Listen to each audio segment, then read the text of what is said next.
Malalaking bisogo kayo yung hatak natin. They? Pero sobrang instant ng kulay niya kasi fresh na fresh talaga. Okay. Hindi ba magiging taste na ang kanilang huli? Well, I That's got one. my... That's just no. That's three. 3 kilo na isda. Kaya nga dito, asos, So, where salmonete, at isugo. Oh my The God. province of Capiz primarily faces the Southern Sea.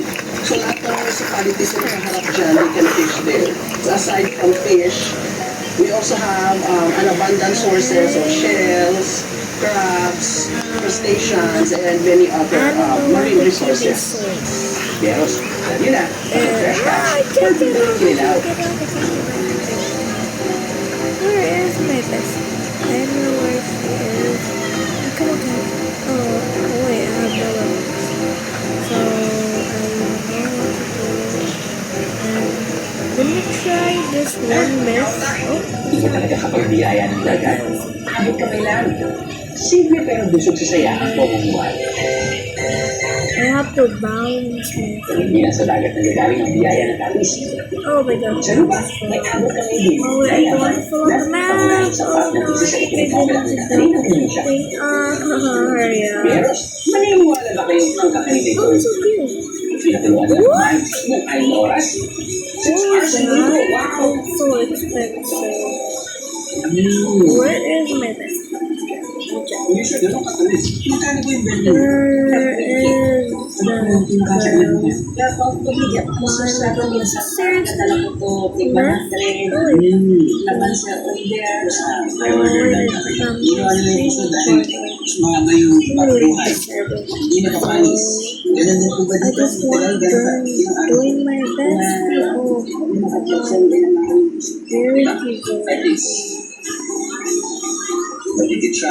Oh, Pagkatinigas sa ngalan ng Ulysses Flash King Phantom. Oh, I just Wala played this po horror. kayo gusto ko siya. Pero ibang kaya pa pala ang gusto kong pagawa ng ligayan ko. Wala na niba ang gamit nila ito. Kung hindi ba, nagmumuadgad na namin. Ulysses Phantom. Ulysses Phantom.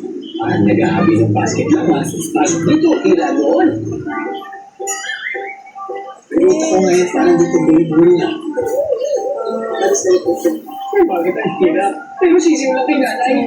Wala na ko ba ng quantum physics mo? Yo, I don't know how to do this. Please, somebody help me. Okay, I think my class. Ano ko ba isaya ko yun? Bigay ni mama mo. Ha? Ha?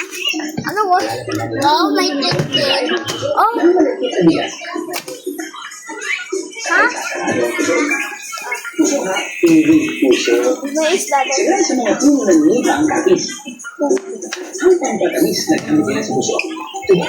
Yo, guys, I don't know how this works.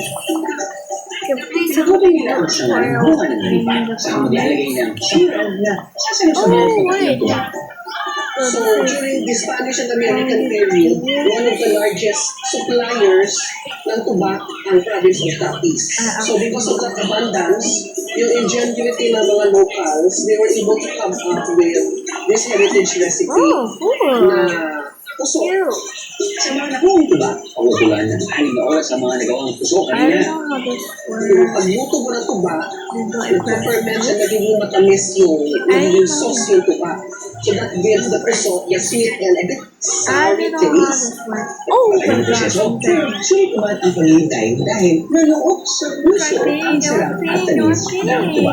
Oh my God. Kami na never love ang puso ng Capiz. Ramdam mo ang tamis ng tradisyon basta pagkain lokal.